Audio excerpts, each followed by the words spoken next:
yourself a bit of a break, Cancer.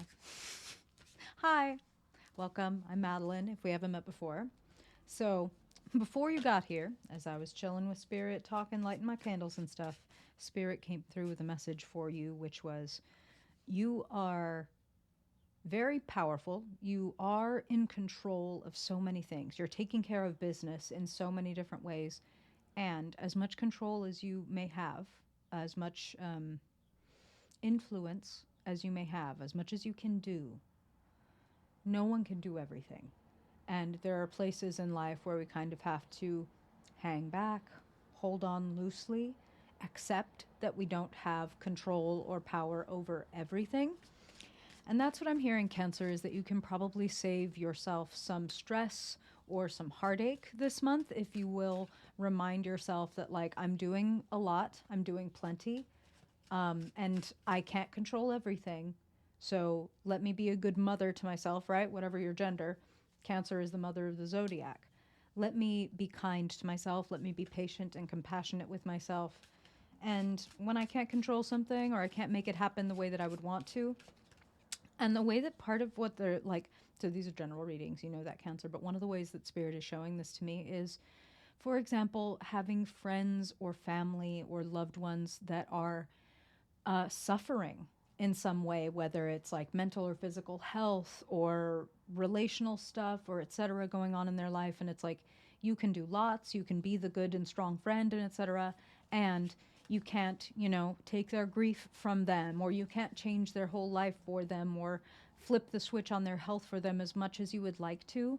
And so don't put it on yourself that you're not doing something or you're not doing enough to make this project happen or this person transform or heal or whatever. You know what I'm saying?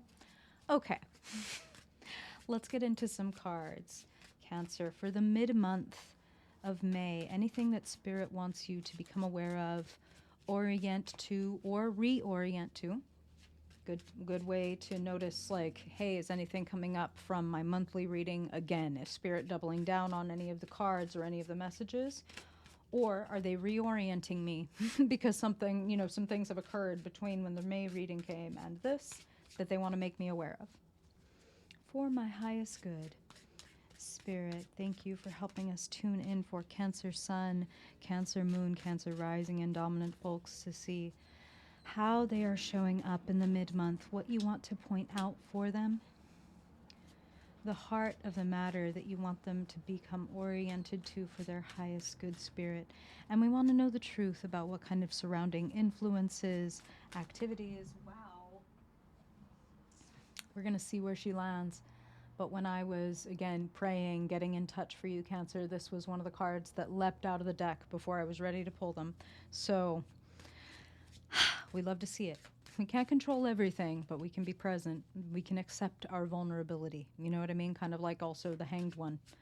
It's like we can accept that there's a sacrifice in being human. Okay. Whew, that's deep. A couple more, please, Spirit, for Cancer. I want to know where they are and where they are headed and what you want them to know about that for their highest good. Always knowing that the truth is for our highest good. Perfect. Okay. There you are. Wow. Wow.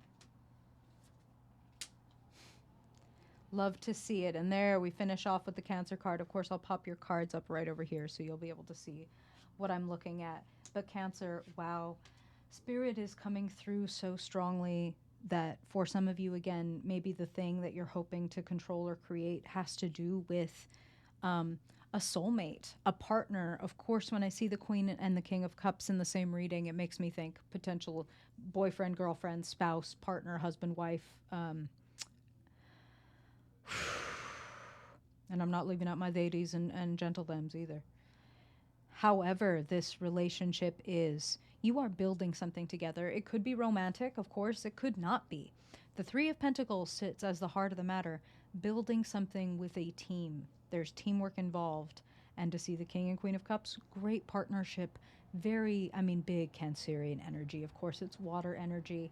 And the Queen and the King of Cups are the healers of the tarot, right? The Queen of Cups might be something more like a tarot reader or a Reiki practitioner, and the King of Cups might be something more conventional in the healing space, like a psychiatrist, psychologist, therapist. Do you know what I'm talking about? And if you've been here before, you've heard me say they have nothing to do with sex and gender. They could be of any gender anywhere on the spectrum. These energies blend beautifully. They work together. They understand each other.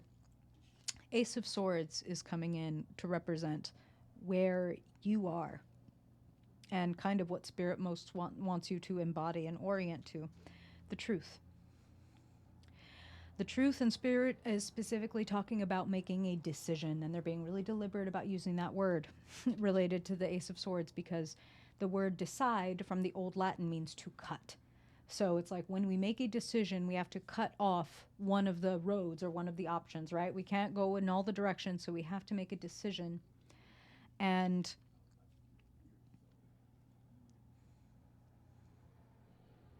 the spirit wants you to make the decision that brings you to life. And it seems convenient that the decision that brings you to life also brings to life this other person and this project or this family or this life that you are building together. Looking at the Three of Pentacles, it seems very possible that for some of you, it's like, oh yeah, this is me and my business partner. This is me and my friend, and we're trying to create this thing together. It looks beautiful. Be really clear. Be really clear and be really decisive, especially when we see the Chariot sitting as the long-term future card, clarifying the star. If you move in the direction of your North Star, what feels true and good in your soul, where you feel led. And that's what Spirit is showing me, is almost like if you could imagine where your literal heart is leading you. And what Spirit is saying as a clue is like your heart swells when you think about this person or this thing. And it's like that is a clue to what is your North Star, the thing that you would move toward even if you don't know what you're doing, right? It's not the sun, it's the star. I feel I must do this. That's the connection. Now, Ace of Wands, sitting in the short-term future. Inspiration comes from making a decision. So cutting off maybe one or more options or ideas and getting clear about, you know what, this is the thing we really need to focus on, or this is the thing that you know how Spirit said you're in control of a lot of things but not everything? It's like, okay, you know, kind of like the serenity prayer. Give me the grace, and I'm so sorry, forgive me, I'm going to butcher it, but essentially to accept the things that I cannot change and stop worrying myself about them and focus on the things that I can change or that I can do and that feel good, feel joyful, feel lit up, feel exciting, and feel heartfelt. So inspiration strikes when you kind of clear the decks, and that's something that I'm hearing. And what Spirit is showing me as I say that is, don't forget that inspiration doesn't usually strike when we're like sitting at the computer asking inspiration to strike. It usually strikes when we do something like work on something for a while or think about something for a while, but then we kind of drop it and we're taking a walk or we're taking a nap or we're getting in the shower or we're walking through the grocery store, and all of a sudden an idea, an answer to our prayer or our internal question from earlier is allowed to flow in because we're kind of just chilling. We're not noodling on it. We're not working on it. We're just wandering in the direction that feels right, and then boom. And then when that happens, you're able to do the Chariot. You're able to take the reins and go, yes, this way. So have clear conversations. Very important with the Ace of Swords. If there's anything you've been needing to say, if you've needed to, cut through any fog or obscurity so that you can find some peace, this is a great time. You're at a checkpoint. You're at a checkpoint where you're being asked to reflect on your emotions, to share honestly with this partner or this person that you are working with, putting this thing together with. That's going to light your way. That's going to help you know which direction to go in. And you will be able to trust yourself, and you don't need to know every step ahead of time. The star says you don't need to know every step. Keep moving where your heart swells, and then you will arrive at that Chariot place where it's like, yeah, now I know exactly where I'm going. Let's go. It's the Cancer card. It is integration. And you're a cardinal sign. You're a doer. You're an initiative taker. So take initiative. Have clear conversations. Focus on what you're trying to build, whether that's your wealth or a project or a life with someone. How's that sit on you, Cancer? How you feel? Comments, questions, reflections? Let your Cancer Moon sister know. Very curious. Thanks for being here, Cancer. I hope this reading is helpful. I appreciate you being here for the mid-month. And if I don't see you before then I will see you in June. Oh my God, can you believe it? Oh, see you then. Bye.